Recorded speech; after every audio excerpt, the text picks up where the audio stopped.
मेरे पास एक साइकिल है। ये सुर्ख रंग की है।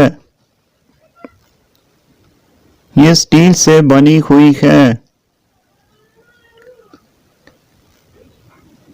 इसके टायर रबड़ से बने हैं।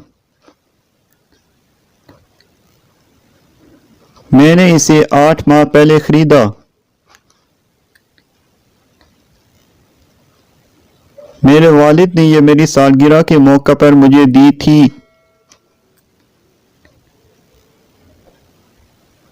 मैं इसे साफ सुथरा रखता हूँ। मैं रोजाना अपनी साइकिल पर सवार होता हूँ।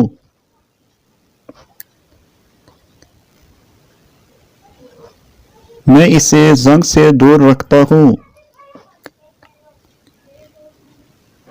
मैं अपनी साइकिल से बहुत प्यार करता हूँ। मज़ीद मज़ामीन की वीडियोस हासिल करने के लिए हमारे चैनल को सब्सक्राइब कीजिए। शुक्रिया।